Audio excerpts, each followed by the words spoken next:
여러분 안녕하십니까? 디지털로 표현되는 모든 것을 알아보는 인포맥스티, 저는 오진석입니다. 네, 안녕하세요. 고란입니다. 네, 안녕하십니까? 네, 안녕하세요. 네, 지난 한 주 동안 FTX 파산 사태가 이제 크립토 업계를 뒤덮었던 한 주였습니다. 이번 주에도 후폭풍들이 계속해서 몰려올 것으로 예상이 되는데, 특히 24일에는 한국은행 금통위도 있기 때문에 매크로 환경도 상당히 짚어봐야겠죠? 네. 그리고 크립토 내부 이슈도 아직 끝나지 않은 게 예. FTX 파산 사태 이후에 넥스트 FTX, 그러니까 다음으로 문제가 생기는 거래소가 어디냐에 대한 관심이 집중됐었는데 예. 지난주 후반부터는 오히려 제네시스 트레이딩이라는 세계 최대 어떻게 보면 대출업체, 기관들 대상으로 하는 업체에서 문제가 생겨서 예. 여기에 뭔가 파산이 이슈가 있을 수 있다라는 얘기가 흘러나오고 있습니다. 예. 실제로 국내에서 그쪽에다가 예치금을 대출해줬던 고팍스가 지금 현재 투자들한테 투자금을 돌려주지 못하는 상황이 펼쳐지면서 야, 이 여파가 어디까지 미치냐에 대한 의문이 제기되고 있고요. 예. 국내 코인 프로젝트 관련 소식으로는 유믹스에 대한 유의 해제냐 아니면 상장 폐지냐에 대한 결정이 일주일 미뤄져서 이번 주 목요일이죠. 예. 24일 날 다시 그 결과가 공개가 될 텐데, 뭐 시장에서는 이 정도까지 미뤄졌으면은 거의 유의 해제되는 거 아니냐라는 얘기가 나오고 있지만, 예. FTX 파산 사태로 인해서 그 업계에 대한 약간 자정의 목소리가 좀 세지면서 본보기를 보여줘야 된다. 또 이런 목소리도 만만치 않아서 그렇습니다. 어떻게 결론이 날지 지켜봐야 될 것 같습니다. 네, 이 모든 내용 저희 인포맥스 D와 함께 확인하시면 좋을 것 같습니다.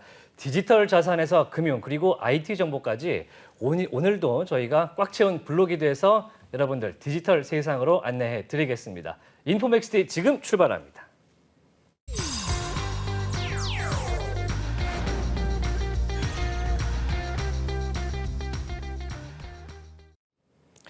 네, 차고 넘치는 정보의 홍수 속에서 균형 잡힌 전문가의 식견, 인사이트를 만나보겠습니다. 인포맥스 인사이트입니다. 자, 오늘 만나볼 분은요, 유안타증권의 유동원 본부장님 만나보겠습니다. 어서 오십시오. 안녕하십니까.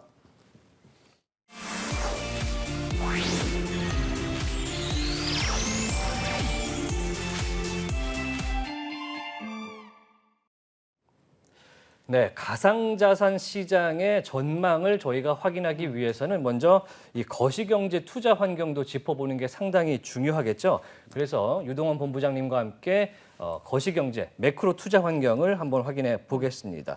일단은 저희가 항상 먼저 짚어보는 것이 네. 이제 미국 연준의 기준금리 얼마나 오르고 어디까지 오를 것인가 이런 전망들인데 미국의 기준금리 현재와 전망 어떻습니까?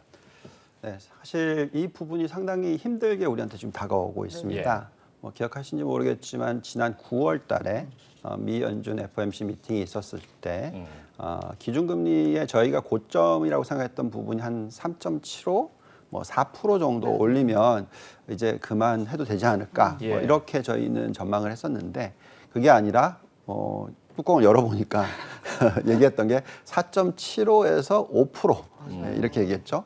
그다음에 또 이제 11월 초에 파웰 의장이 기자회견에서 그때는 점도표가 없었습니다. 얘기하는 게 그것보다 더 올려야 될 것 같다. 맞습니다. 예, 네. 그리고 또 최근에 블러드 총재가 하는 얘기가 최소 5%다. 예, 고점으로 보면 7%까지도 올려야 될지도 모른다. 뭐 이런 식의 그런 발언들이 자꾸 나오고 있습니다. 근데 이제 재밌는 것은 물론 9월 달에는 굉장히 여파가 컸어요. 왜냐하면 예측을 못 하고 있는 한데 딱 맞은 그런 느낌이었거든요. 근데 이제는 계속 그렇게 얘기해봤자 그렇게까지 올릴 수 있겠느냐라는 부분이 좀 더 세지는 것 같습니다. 그래서 7% 얘기까지도 나왔는데 미국 시장의 흐름을 보시면 오히려 경기 민감 지수인 다우존스 같은 경우에 오히려 반등을 했어요. 거의 빠진 부분을 되돌리는 현상이 나왔고 지난주에도 그 얘기가 나왔는데도 불구하고 조정폭이 거의 없었습니다. 그 정도 얘기 나왔으면 옛날에 한 3%만 그렇죠. 밀렸어야 되는데. 예, 그래서 물론 뭐 금리에 민감한 나스닥 같은 경우에는 한 1.6% 정도 빠지긴 했습니다만 예.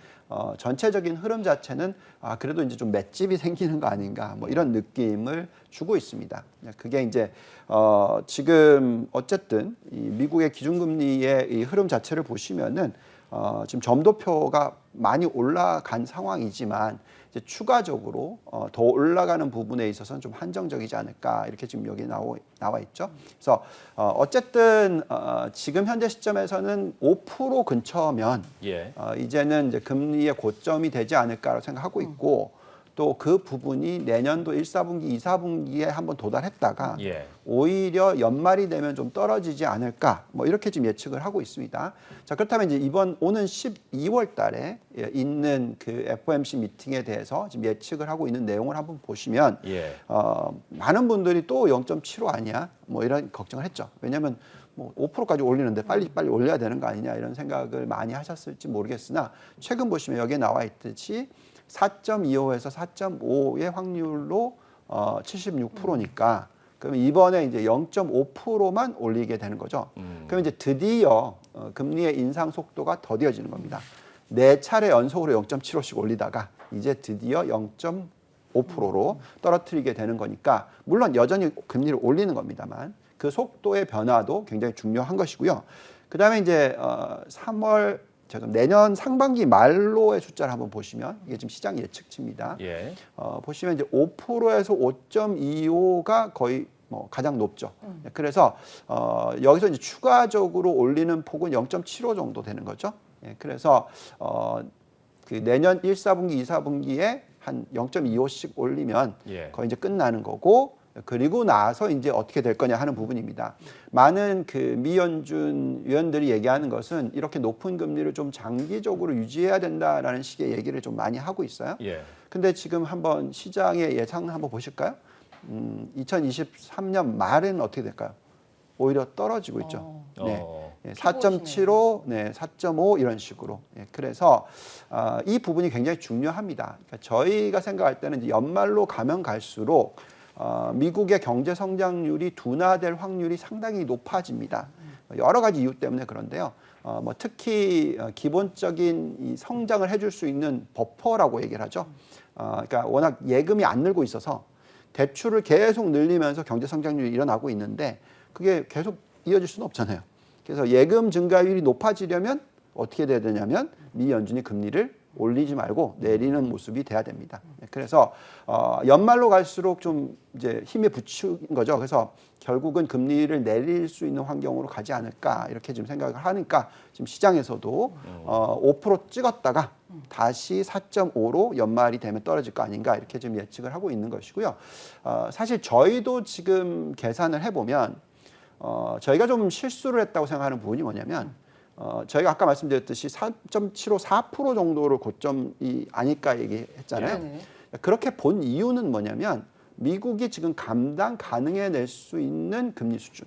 즉 워낙 부채 비율이 정부가 높아요. 네네. 그러니까 정부가 부채 비율이 높다 보니까 이걸 감당하려면 재정으로 해야 되니까 결국은 재정 적자가 계속 일어나고 있는 상황에서 금리가 이렇게 높아지면 재정 적자 폭이 높아지고 거의 1조 달러를 더 써야 되거든요.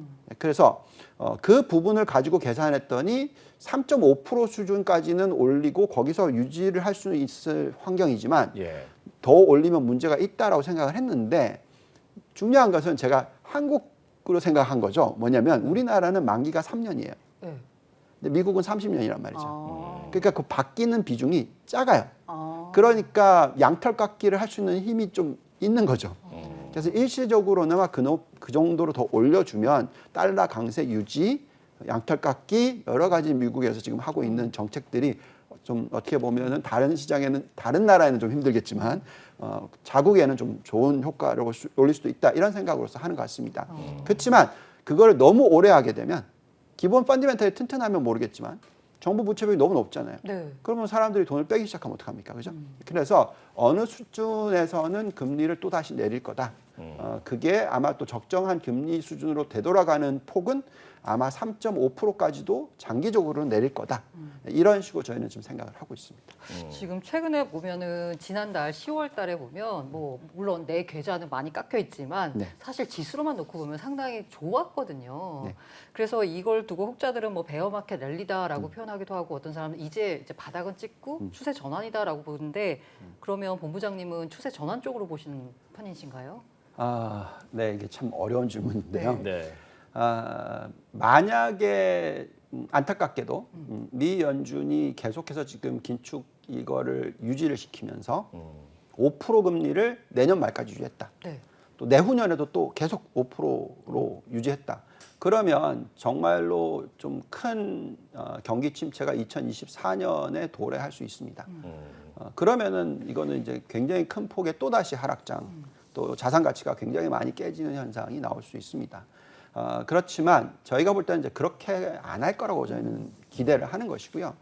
그렇다면은 어느 정도 이제 여유가 있는 것이고요. 여유가 있다라는 것은 내년 적어도 1, 4분기, 2, 4분기까지는 이제 다들 금리를 이제 고점으로 형성을 시키고 여기서부터는 이제 좀 어떤 좀 숨쉴 룸이 생기는 거고요. 그래서 자산 가치가 올라가는 구간이 계속해서 이어지면서 내년 1, 4분기, 2, 4분기까지는 갈 수 있다. 그렇게 보는데 만약에 아까 말씀드렸던 대로 내년도 아닌 내후년에 정말 계속해서 높은 금리를 유지시킬 거다라는 의견들이 자꾸 올라오게 되면 네. 그때는 또 다시 빠지기 시작할 거예요. 그래서 지금은 좀 마음을 놓을 수 있는데 결국은 경기 침체가 오는 수준, 이미 벌써 경기 침체가 올 거라는 거에 대해서는 다들 지금 생각하고 있거든요. 근데 이제 그 강도가 얼마나 높냐, 그러니까 어느 정도의 경기 침체냐, 이게 중요합니다. 그래서 저희는 약간 살짝 올 거라고 생각하기 때문에 말씀하신 대로 지금은 이제 추세가 조금 변했고 올라가는 추세라고 생각하고 있고 어느 정도까지 올라갈 수 있는지를 지금 판단하는 게 중요하고 그리고 나서 경기 침체가 오는데 얼마나 세게 올 거고 이에 따라서 얼마나 빠질지 아니면 또 다시 올라갈 수 있을 환경이 될지 이걸 또 내년에 2, 4분기쯤 되면 2, 4분기 초쯤에 다시 한번 재점검을 할 필요가 있다 이렇게 생각하고 있습니다. 관련해서 추가적으로 질문 짧게 드리면은 최근에 생산자 물가 지수나 소비자 물가 지수 그리고 고용 지표, 이 미국 지표 말이죠. 네.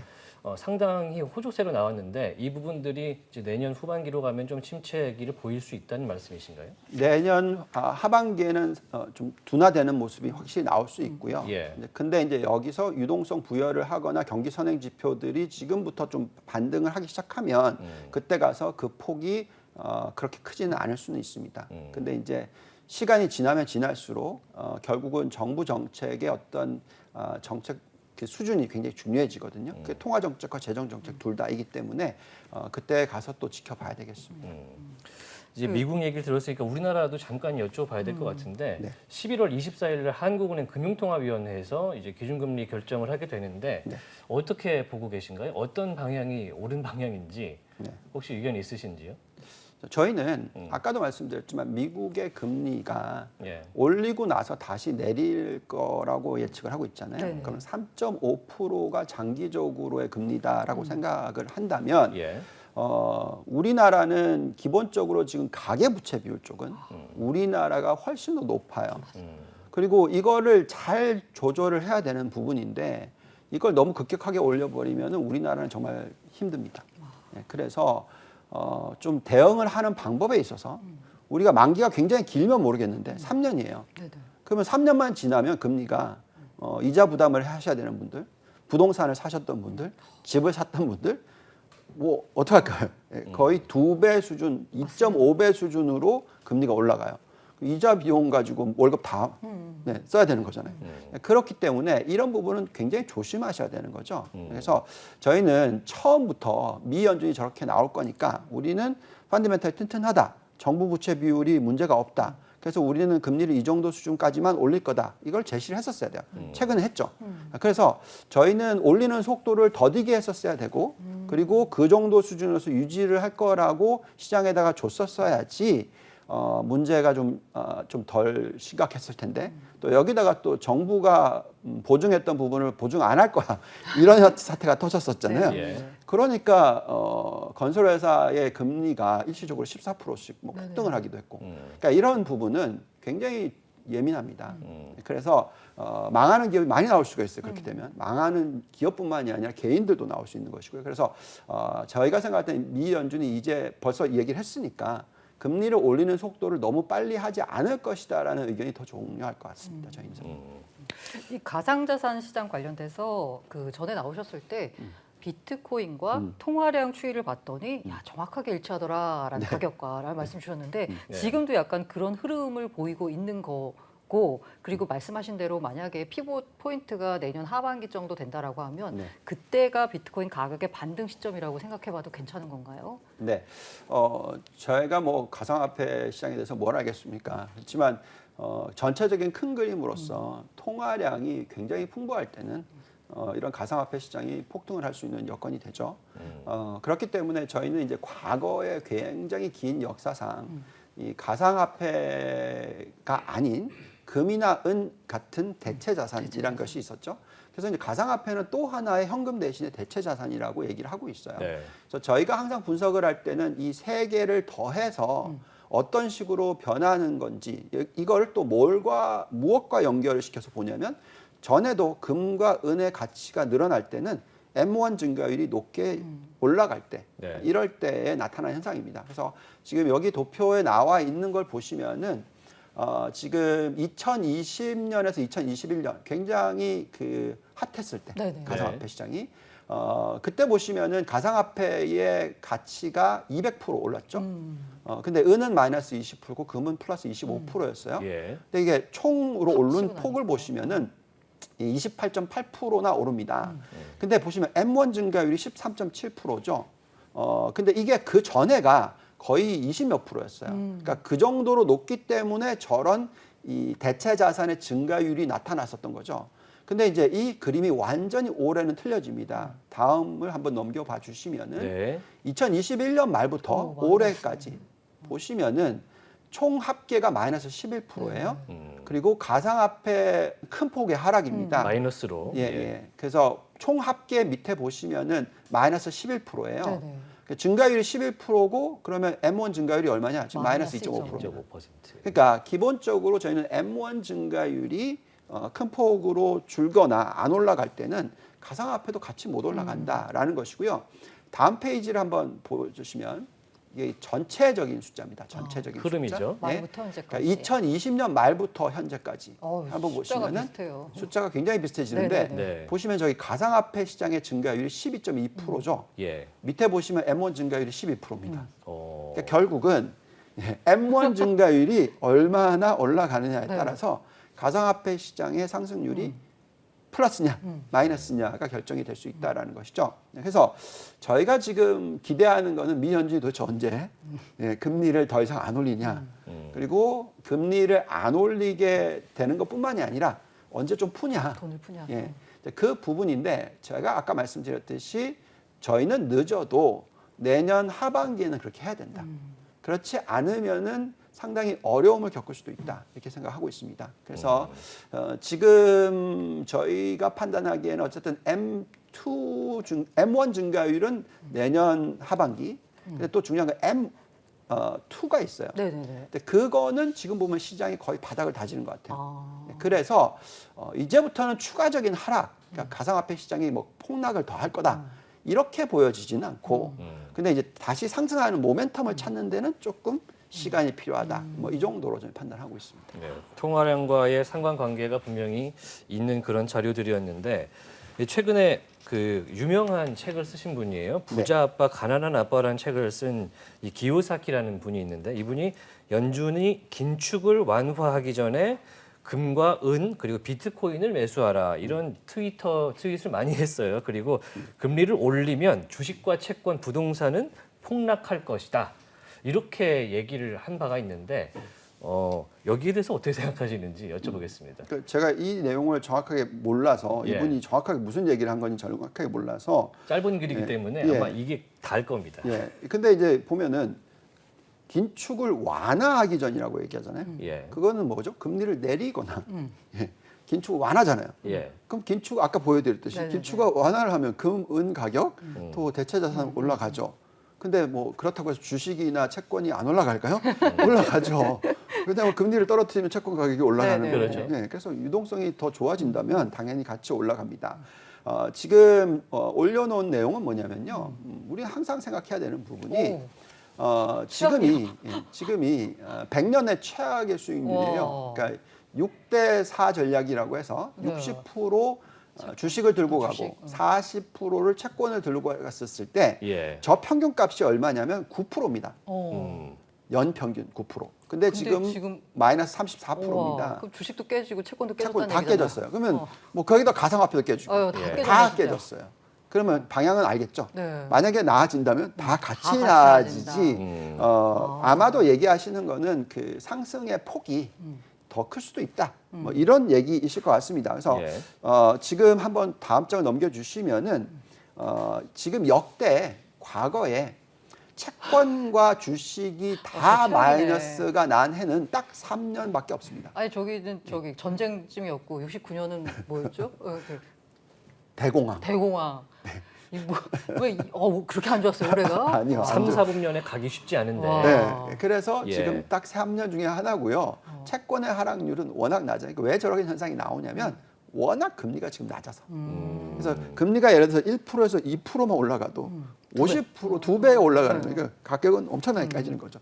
그런 현상인 거죠. 그래서 어쨌든 지금 현재 시점에서 저 정도라면 결국 피봇이 일어나고 환경만 좀 변하면 결국 가상화폐든 주식이든 채권이든 다 가치가 올라갈 수 있는 환경으로 갈 수 있다라는 건데 그 정확한 시점을 잘 모르겠다라는 거죠. 예, 근데 저희가 판단하는 그게 이제 인플레이션과 다 연결이 돼 있는데 그렇죠. 이미 추세적으로는 인플레이션이 빠지기 시작했고 네네네. 이번에 7.7% 나오면서 이 속도로서 빠질 겁니다. 그리고 어느 정도까지 내려갈 거냐면 저희가 판단할 때는 3%까지 내려갈 거다. 그리고 나서 또 다시 올라갈 수도 있어요. 어쨌든 지금은 향후 1년, 2년의 추세로 봤을 땐 인플레이션이 떨어지는 시기이기 때문에 미 연준의 스탠스도 거기에 맞춰서 더 올리는 것은 일시적이고 그 이후에는 떨어뜨릴 수 있는 환경으로 변할 수 있다. 이렇게 지금 판단하고 있습니다. 네, 미국 연준의 맞아요. 금리 인상 기조의 변화에 따라서 이제 뭐 가상화폐 시장도 마찬가지고 오를 수 있는 그런 시점이 올 것이다 이런 말씀이십니다. 그런데 예. 이게 이제 지금까지의 계속 예상이었는데 지지난주인가요? 그 크립토 시장에서는 예상치 못했던 이벤트가 있었습니다. 네. 바로 FTX의 파산인데 한때 글로벌 2위 거래소까지 됐던 곳이 뭐 하루아침에 거의 파산하는 상황을 맞았는데요. 네. 이러면서 이제 뭐 줄도산 얘기가 나오면서 코인판 리먼 사태다라는 말이 나오기도 하고 있고요. 그리고 나중에 이제 그 앨런을 FTX를 수습하기 위해서 들어온 파산 관계인이 보니까 앨런 사태를 수습했던 인물인데 야 들어가 봤더니 이렇게 개판이 회사는 없었더라라는 정도까지 얘기하고 있어서 코인판 앨런 사태다라는 말까지 나오고 있는데 이 두 상황의 유사점, 차이점 보시면 뭐 어떻게 전개될 것 같으세요 앞으로? 저희는 어쨌든 리먼 사태는 아니라고 봅니다. 그러니까 리먼 사태라는 것은 이거는 체계적 붕괴, 시스템의 위기다. 시스템의 위기였죠. 리먼부터 시작해서 모든 은행, 가장 대표적으로 그때 제가 그만두기 전에 시티에 있었을 때 거기에 주식 가치가 다 0으로 갔잖아요. 예. 그래서 증자를 하기 시작했고 그러니까 그만큼 미국의 경제가 위기였죠. 예, 그만큼 금융 위기라고 얘기를 하지 않습니까?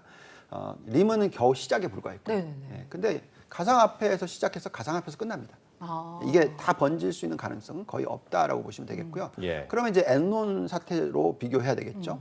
근데 그 사태로 보자면은 결국은 이 가상화폐 시장이 어느 정도의 사이즈냐 이거죠. 만약에 전에처럼 막 GDP에 뭐 10%씩 갈 거다.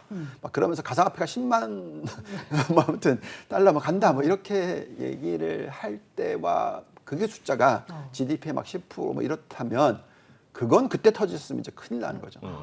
예, 근데 지금 계산해 보면은 미국의 GDP의 약 한 3.5% 정도.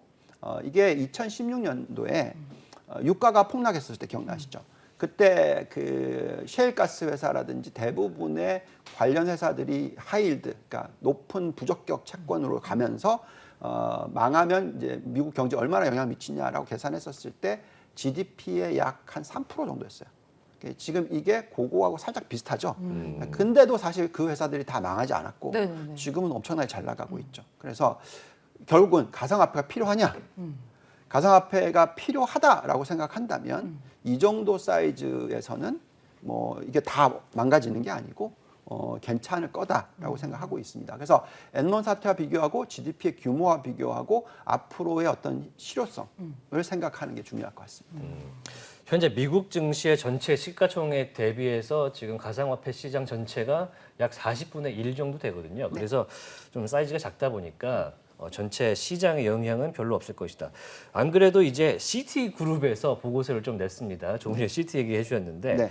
역시 전통금융시장은 FTX 파산 사태의 영향을 거의 받지 않을 것이다. 그리고 FTX의 붕괴 이후에 이 뉴욕 증시와 비트코인의 상관관계가 약화될 것이다. 그게 또 보이고 있다. 이렇게 내용이 나왔습니다. 여기에 대해 의견 여쭙겠습니다. 네.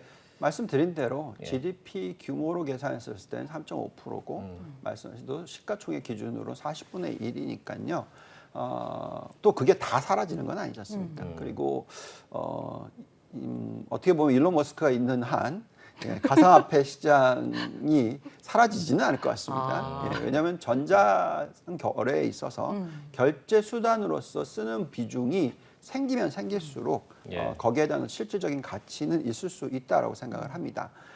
그런데 말씀하신 대로 어떤 그 연결고리라든지 이런 예. 부분을 그냥 또 다른 하나의 대체 자산으로 보시는 것이 맞다라고 생각을 합니다. 그래서 경기가 어떻게 될 것이고 경제 상황이 어떻고 통화 정책이 어떻게 되고 재정 정책이 어떻게 되면서 또 전기차의 판매라든지 전자상 거래가 얼마나 활성이 될 것인지 여기에 따라서 가상화폐가 여기에 하는 역할이 어떻게 되느냐 이런 부분들을 좀 계산을 해야 될 것 같고요.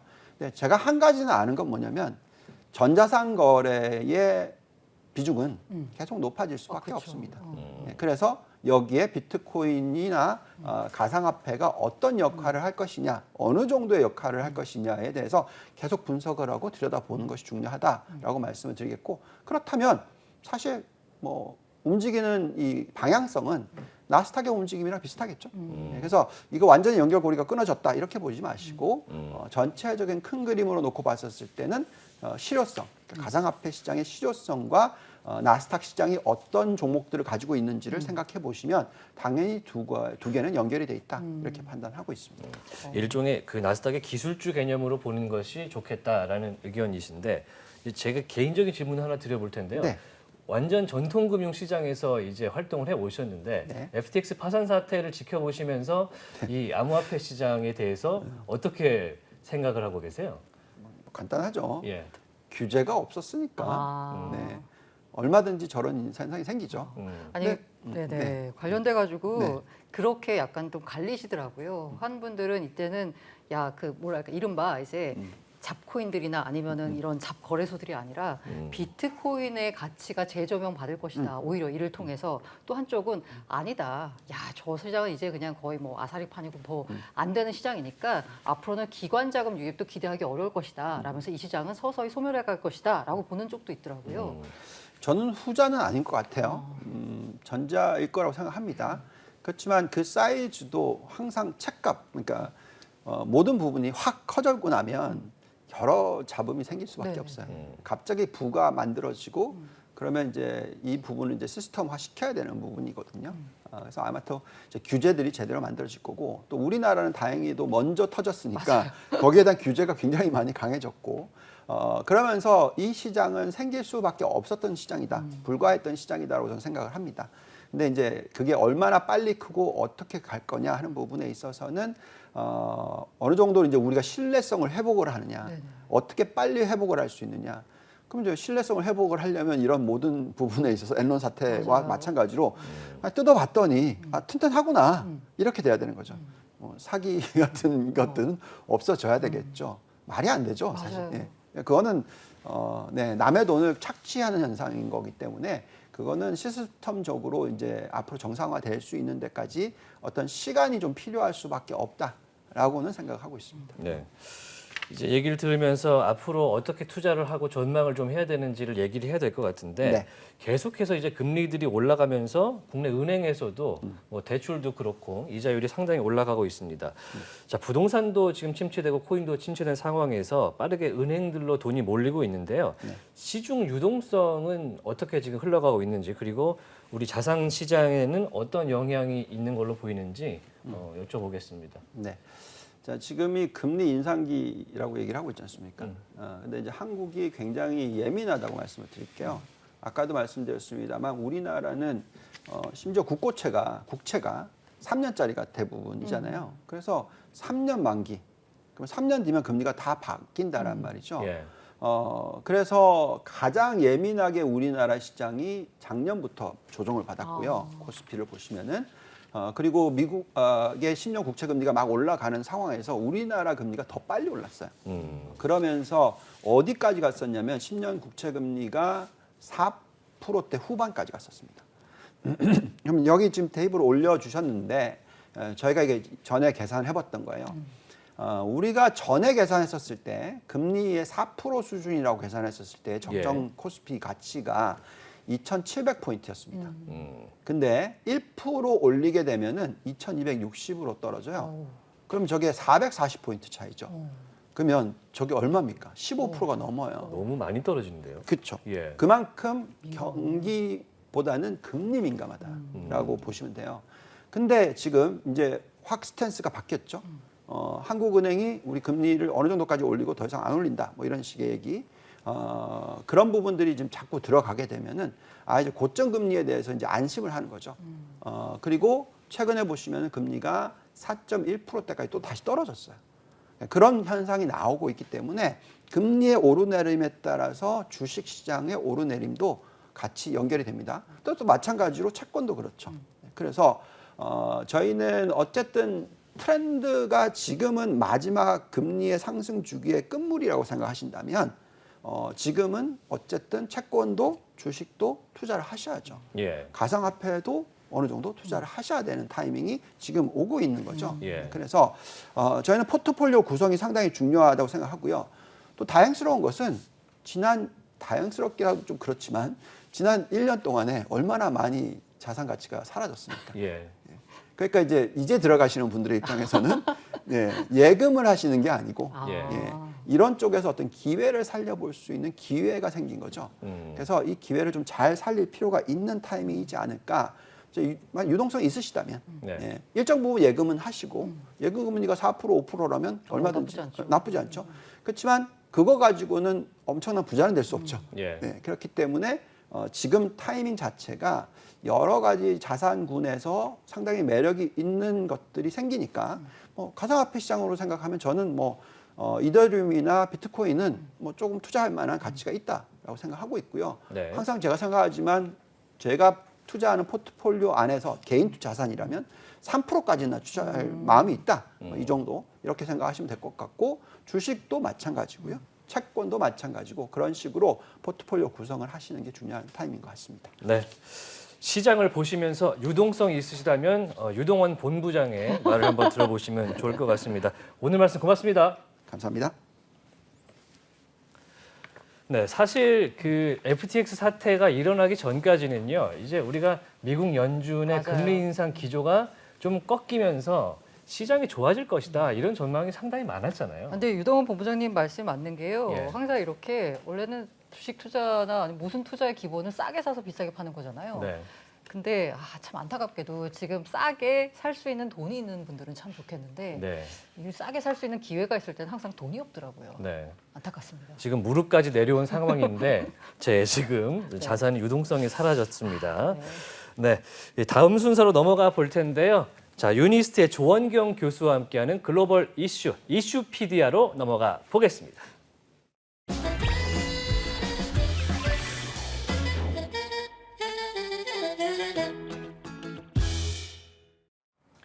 네, 조원경의 이슈피디아 바로 조원경 교수님 모셔보겠습니다. 안녕하십니까?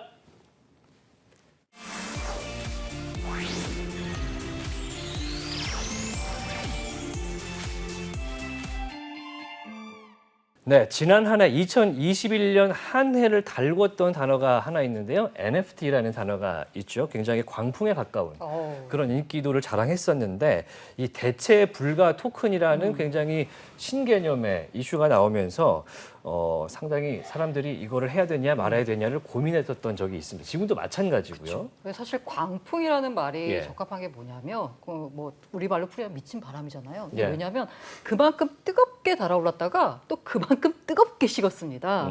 그래서 일각에서는 이건 버블이다라고 하는 얘기들이 나오고 있는데 예. 어떻게 우리 교수님은 NFT가 새로운 버블이었다라고 보시나요? 아니요. 어떤 걸로 생각하시나요? 우리가 메타버스가 NFT가 메타버스에만 사용되는 건 아니잖아요. 예. 물론 컬렉션, 예술 작품 이렇게 하는데 우리가 뭐 현실 세계라는 거하고 가상 세계라는 거 이제 구분하지 않는 입장에서는 또 우리가 디지털 트랜스포메이션 뭐 이런 걸 굉장히 중시하잖아요. 그런 입장에서는 뭐 가상 세계와 현실 세계를 연결하는 무언가가 필요하고요. 네. 그러한 연결점으로서 그 NFT가 충분히 역할을 하고, 그다음에 저희가 블록체인 하면은 뭐 그다음 세계에 뭐가 나올 것인지 코인밖에 보여준 게 크게는 없잖아요. 예. 근데 뭐 NFT도 코인과 기반해서 또 이더리움이나 이런 어떤 블록체인 기반해서 만들어진 디지털 파일 진품 증명서잖아요. 예. 근데 그런 관점에서 이게 하나의 블록체인의 킬러 앱이다. 블록체인의 킬러 앱이고 앞으로 어떤 현실과 가상 세계를 연결해주고 크리에이터 이코노미를 만들어줄 수 있는 역할을 한다. 그런 관점에서는 분명히 NFT가 역할을 한다고 생각합니다. 네. 일단 그리고 오늘 모든 것은 예. 거품이 있었어요. 예. 네, 지금 아마존의 그 닷컴 버블 때 가격을 보면은 90몇 %도 더 잃었습니다. 아. 정말 쌌거든요. 예. 그런데 뭐 $2에 샀다. 그러면 지금 얼마일까요? 지금 액분을 엄청나게 했잖아요. 네. 액면 분할을. 그렇게 생각했었을 때 진짜 뭐 NFT가 뭐 가치가 얼만큼 올라가는데 저도 사실 NFT 관련된 주식 산 적이 있거든요. 예. 근데 그게 NFT가 나오기 전이었어요. 제가 샀을 때는 안 오르더라고요. 손절매까지 했는데 오. 나중에 보니까 10배나 올랐더라고요. 어우야. 예. 위즈윅 스튜디오라고 CG 하는 거였거든요. 네. 그때는 NFT라는 말만 붙이면은 다 주식이 올랐잖아요. 예. 그러니까 뭐 그게 광풍이었고 거품이라는 것은 꺼져봐야 하는 거고 그런 과정을 거치면서 산업이라는 것이 항상 발달하기 때문에 예. 거품은 어떤 산업이 발달하는 데 있어서 뭐 필요하기도 하다. 네, 필요하기도 하다. 예. 뭐 이렇게 말씀. 현재 NFT의 이제 거래량 같은 경우에는 고점 대비해서 지금은 97% 정도 줄은 상황인데 그래도 이제 미래의 기술로서 쓰임새가 있기 때문에 오늘 소개를 해드리겠습니다. 그래서 이해를 돕기 위해서 이제 조 교수님께서 퀴즈를 만들어 오셨대요. 다양한 예. 시도를 하고 계십니다. 네, 퀴즈 화면 한번 보겠습니다. 예, 어, NFT는 땡땡이다. 아 저거 뭐 너무 누구나가 뭐 붙일 수 있을 것 같아요. 예. 뭐 어떻게 생각하세요? NFT는 폭락이다. 모르겠네요. 네. 어. 다음번에 한번 와, 뭐 뭐지? 예. 나오는 말 한번 NFT는 보죠. 정답은 지대. 지대군요. 지대가 근데 이거 땅 저거는 말씀하시는 거예요? 예, 제가 이제 생각해서 만든 말인데요. 네. 사실 저희가 이제 한정판이라는 것도 있고 네, 네. 공급이 제한되어 있는 거 되게 아, 많잖아요. 그런 의미에서 예, 땅이다? 예를 들어서 뭐 비트코인도 2,100만 네, 네, 개가 딱 돼 맞습니다. 있잖아요. 근데 NFT라는 것은 이제 보통 대체 불가능한 토큰이잖아요. 네. 그러면은 박찬호라는 선수도 대체 불가능하잖아요. 네, 맞습니다. 뭐 얘는 고인이 대신 최진 씨도 한때 굉장히 국민 배우였고 대체 불가능한 배우였잖아요. 예. 근데 그런 사람들에게 우리가 보통 표현하는 말이 그 공급이 비탄력적이기 때문에 그로 인해서 받는 추가적인 수입들. 그러니까 예를 들어서 이제 공급 곡선이 이렇게 돼 있다는 것은 한정돼 있고 더 이상 안 는다는 거잖아요. 예. 거기에서 이제 수요 곡선을 저희가 이렇게 한다 했을 때 여기 있을 수도 있고 여기 있을 수도 있고 여기 있을 수도 있고 그럼 여기에서 여기로 가는 건 뭐냐?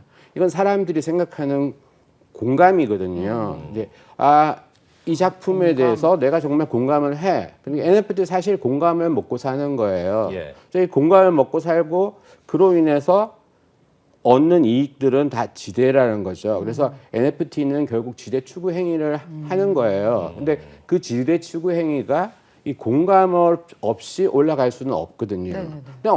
그냥 뭐 솔직히 저희가 뭐 와시 트레이딩 해가지고 그 자전거래라는 게 있잖아요.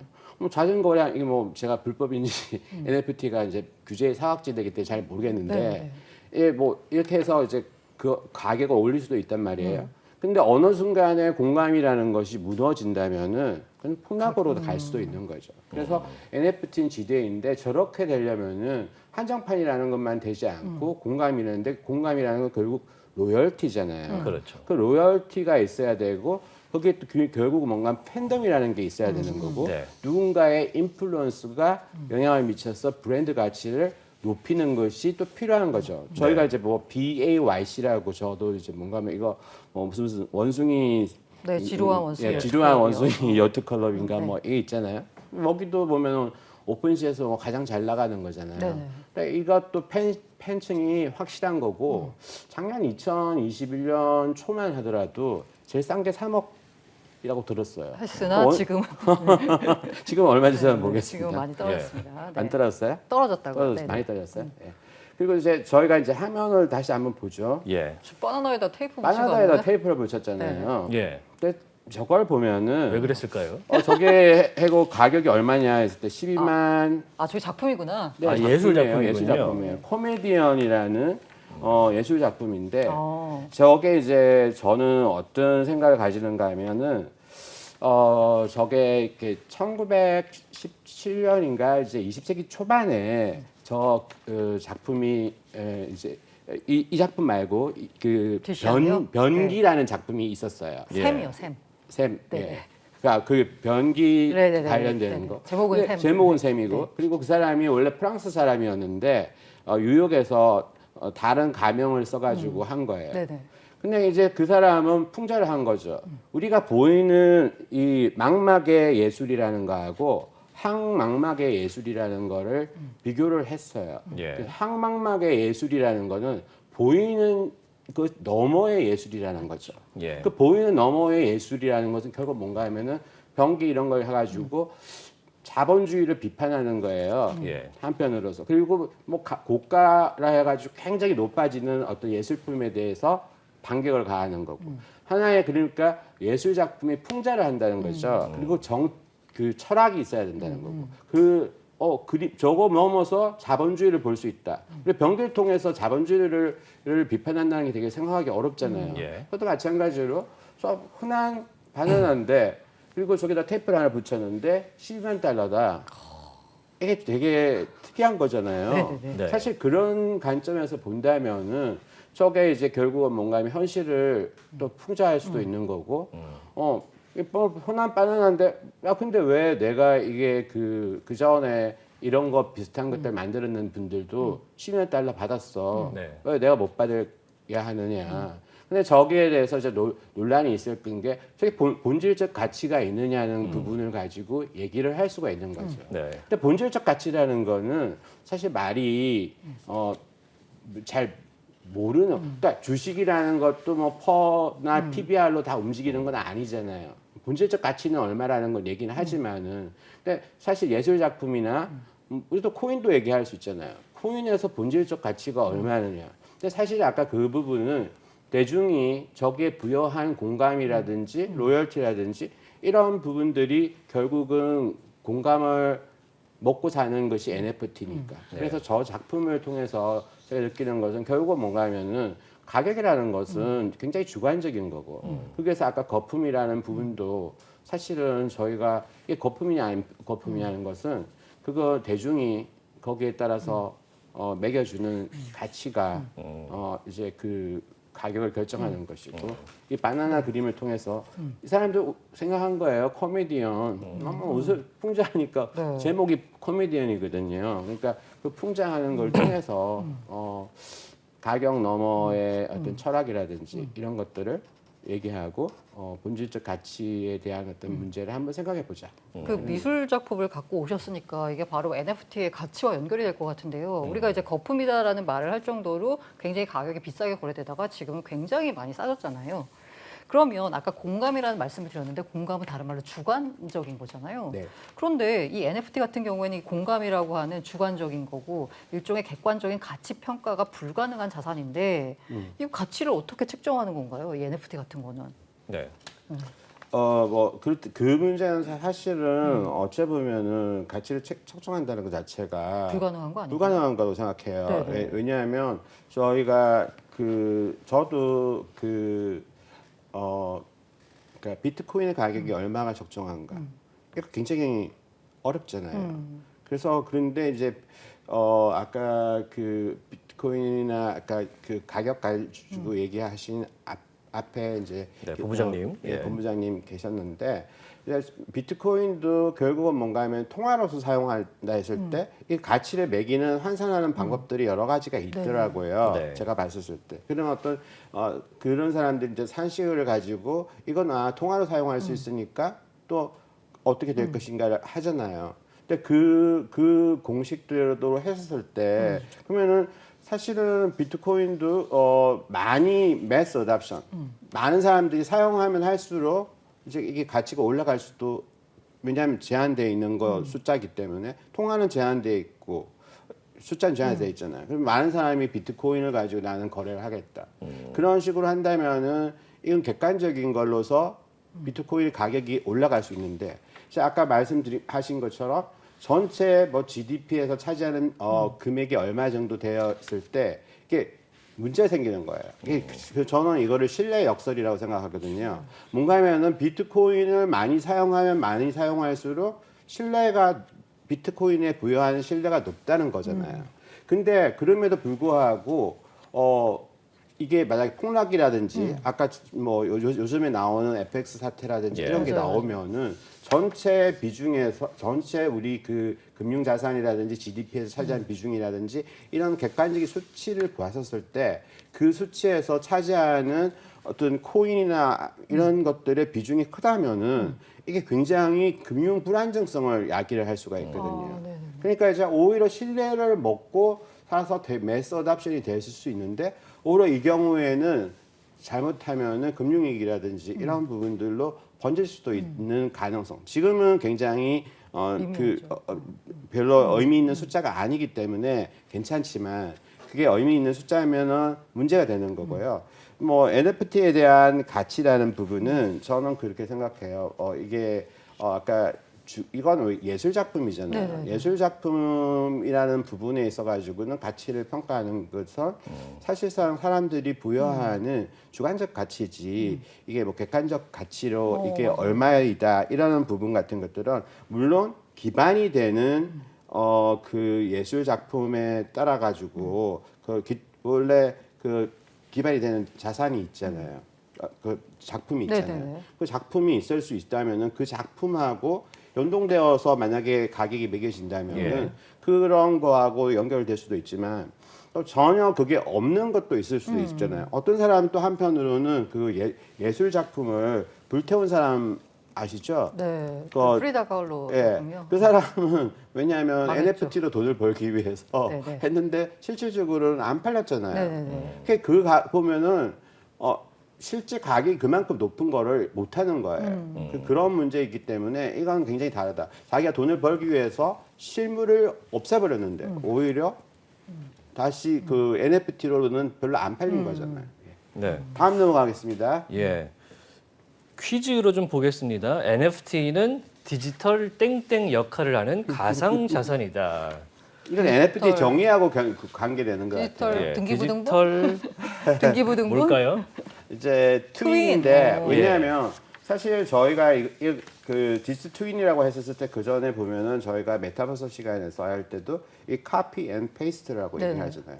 그러니까 현실에 있는 것을 그대로 카피해서 페이스트하는 거니까 쌍둥이잖아요. 예. 그러니까 NFT는 디지털 트윈이 되는 거예요. 근데 이제 그러니까 이게 현실하고 가상 세계를 연결해서 가치를 창출하고 또 현실과 가상 세계를 에서 작동이 원활하게 함으로 인해서 경제적인 어떤 활동을 더욱더 활성화시킬 수 있는 매개체 역할을 한다는 거죠. 이게 뭐 이렇게 여기 보면 이제 디지털 트윈 나라는 존재도 저번에 디지털 미 할 때 예. 결국은 뭔가 하면 디지털 트윈이 디지털 미인 거고 예. 그게 또 이제 NFT일 수도 있는 거예요. 왜냐하면 사람을 똑같이 붙인 거 디지털 트윈이잖아요. 예. 그 그림이 이제 디지털 트윈을 나타내는 그림이라고 할 수 있겠고요. 그래서 이제 그 저희가 이 가상의 세계하고 현실의 세계가 이제 점점 구분이 없어지는 세계로 넘어갈 때 결국은 NFT가 그 더욱 더 활성화될 수밖에 없고요. 그래서 저희 보면은 NFT가 적용된 자산의 추이가 저기 나오잖아요. 예. 근데 저게 2020년까지는 별 의미가 없었어요. 예. 근데 저게 2021년이 되고 난 다음에는 모건 스탠리가 말하기를 400억 달러가 됐어요. 그래서 예. 3억 3,804만에서 100배 400억 달러로 간 우와. 거는 정말 어마어마하게 우리가 NFT의 열풍에 휩싸였다는 거죠. 그렇네요. 네. 그리고 이제 2022년 1, 2월 달도 괜찮았어요. 그런데 예. 그래서 2022년 상반기에 네. 420억 달러까지 찍었으나. 찍었어요. 근데 그러나 지금 그거는 많이 3, 4, 5, 6은 아니었고 예. 그 뒤에는 이제 지금 통계가 아직 안 네, 잡혀서 맞습니다. 잘 안 나오는데 아마 많이- 여하튼 우리가 닷컴 버블을 가지고 저희가 이제 그런 어떤 그 버블이 발생하고 또 인터넷이 갔잖아요. 네네. 지금 우리 인터넷 세계에서 살고 있잖아요. 근데 미국의 어떤 NFT 마켓을 봤었을 때 뭐 저게 이제 그 전에 나온 걸 수도 있겠지만은 저런 식으로 피지컬 에셋 못지않게 디지털 가상 자산이 에셋이, 저렇게 계속해서 올라갈 수밖에 없다. 이런 얘기가 디지털 트윈? 이제 돌고 있거든요. 네. 그래서 뭐 NFT가 거품이었다, 뭐 강풍이었다 이런 부분들을 저희가 이제 전혀 무시할 수는 없는 얘기지만 네. 저렇게 이제 저희가 다시 한번 저기에 NFT 콘텐츠별 점유율을 보면은요. 이 메타버스라든지 예술, 게임, e스포츠, 뭐 수집, 유틸리티 뭐 이런 여러 가지로서 전방위적으로 생기고 있네요. 전방적으로 사용되기 때문에 예. NFT는 뭐 사라지지 않고 계속해서 발전할 것이다라는 말을 네. 할 수 있다고 생각합니다. 그 현실과 이제 메타버스를 잇는 매개체로서 NFT가 사용이 훨씬 더 각광받을 수 있다라는 말씀이신 것 같은데 네. 그럼 이제 앞으로 NFT가 지속적으로 좀 시장이 커지고 발전을 해야 될 텐데요. 뭘 해결하면 좋을까요? 발전 뭐 고전에 방향을 좀- 앞서서 예, 예. 이제 저희가 이제 발전 방안 같은 것들을 이제 말할 때 이제 그 뭐 여러 가지가 있잖아요. 뭐 왜냐면 환경적인 것도 있고. 예. 근데 환경적인 걸 생각했을 때도 요즘에 와서는 이제 뭐 그 비트코인은 아니고 그 이더리움 같은 경우에는 뭐 POW 아, 예, 네네. 그 뭐 작업 뭐라 그러죠? 작업 증명에서 증명에서 지분 지분 증명 증명으로 방식으로 POS로 전환했죠. 바뀌잖아요. 네네네. 뭐 이런 걸 생각하면서 돈 먹는 하마였는데 아, 돈 먹는 그러니까. 하마가 아니라 그러니까 돈 먹는 하마가 아니라 에너지 먹는 하마였는데 에너지 먹는 하마가 아니라 전력 소비량이 훨씬 낮은 쪽으로 가는 네네네. 이런 방향이 또 네네, 중요하고요. 맞습니다. 예. 그다음에 사실은 우리가 비트코인도 마찬가지고 다른 것도 마찬가지 자금 세탁 우려 이런 부분들이 있잖아요. 근데 그런 부분들은 이제 저희 역시 방지하기 위해서 제도적 법적 장치 같은 것들 하고 지금 디지털 자산법이라든지 이런 거 제정하고 있잖아요. 네네. 뭐 비트코인이나 이런 거 같은 경우에 뭐 그게 유틸리티 정권이냐 아니면은 코인 같은 경우에 유틸리티 정권이냐 유틸리티형 그 코인이냐 코인이냐, 아니면은 증권형 증권형이냐. 코인이냐에 네네. 따라 가지고 이제 법 같은 것들이 적용이 다를 수 있는데 이제 뭐 이제 스토어 같은 경우는 이제 그 저희가 이제 정권법에 적용을 받을 수 있잖아요. 근데 또 이제 기술이 이제 완벽하지 뭐 블록체인도 그렇고 완벽하지는 않잖아요. NFT 그 블록체인도 탈중앙화로 하지만 그렇지도 못하는 네네네. 거고요. 예. 그래서 뭐 법과 규제 같은 것들이 빨리 이렇게 만들어지고 이런 것들이 중요하고 또 사실 뭐 저작권이 있는 거하고 아닌 거하고 이거 되게 문제가 되잖아요. 맞아요, 예, 맞아요. 그런 부분들 뭐 플레이 투 언 뭐 이런 들 외국에서 허용하는데 우리는 안 하는 거 뭐 이런 것들이 잘 돼야 되는 거고 그런 관점에서 저희가 이제 마지막으로 NFT를 한번 정의를 해보는 것도 의미가 있을 것 같아요. 그럼 네. 마지막 정의는 NFT는 뭔가에 근원을 담을 수 있는 가장 이상적인 방법이다. 예. 이거 굉장히 뭔가 의미가 철학적인 있고 점인데요? 철학적이 네. 있고 최종 단계의 그런 단어네요. 뭘까요? 저는 이제 그 이제 웹 3.0이라는 거하고 아. 저희가 그 이 NFT 부분하고를 이제 구분할 수가 없었잖아요. 네. 사실 아까 연결에서는 그 아까 연결의 부분에서 그 아까 디지털 더 트윈이라는 트윈, 얘기를 네네네. 했잖아요. 그거는 그 테더를 만드는 사람이 네네. 얘기한 거예요. 얼마 있으면 모든 자산은 소비재를 제외하고 모든 게 디지털로 디지털로 하야될 수 있다. 그 윌리엄 키컬린가요? 맞아. 그 양반이? 네네네. 예, 뭐 그런 사람이 있었고, 그다음에 이제 이 사람은 이제 버너스 리라고 해가지고 이거는 인터넷의 아버지 아닌가요? 네, 인터넷 아버지예요. 네. 예, 그분이 이제 이 얘기를 딱 한 건데 그 이제 결과 뭔가 하면은 이제 저희가 뭐 1.0에서 뭐 그 검색하는 거 2.0에서 쌍방향, 3.0에서는 가치. 이제 가치를 해서 참여자든 거잖아요. 네. 그러니까 결국은 뭐 웹이라는 것, 이게 이 사람이 웹 소스 코딩 그러니까 뭐 해가지고 이거 팔았는 게 엄청난 가격에 팔렸거든요. 이제 그거는 이제 이 사람도 역시 풍자한 건데, 근데 웹에 그만큼 중요한데 웹의 주인공은 누구냐? 우리 각자의 자신들이라는 거죠. 그렇게 사람들이 창조하고 참여해서 가치를 창조하는 것이 얼마만큼 웹 3.0이 중요하고 탈중앙화된 어떤 그 플랫폼에서 저희가 훨씬 더 그 자유를 누리면서 네네네. 그 빅테크 기업들이나 뭐 이런들에게 뺏겼던 어떤 주권을 네네. 저희가 회복해서 더 크리에이티브 이코노미로서 많은 사람들이 창의성을 발휘하는 그런 것이 이 NFT의 웹 3.0 정신이라고 생각합니다. 예. 예. 이 사실 시장의 흥망과 관계없이 실용성이 높은 그런 시장이고 기술이기 때문에 앞으로 저희가 주목을 해봐야 될 것 같습니다. 유니스트의 조원경의 이슈피디아 여기까지 하겠습니다. 말씀 고맙습니다. 감사합니다. 네, 인포맥스디 오늘 순서 여기서 마무리하겠습니다. 오늘 보신 내용은요, 유튜브 채널 연합뉴스 경제TV에서 다시 한번 보실 수 있으니까요. 좋아요도 눌러주시고 많은 의견 부탁드리겠습니다. 저희는 다음 이 시간에 돌아오겠습니다. 함께해 주신 여러분 고맙습니다. 안녕! 안녕.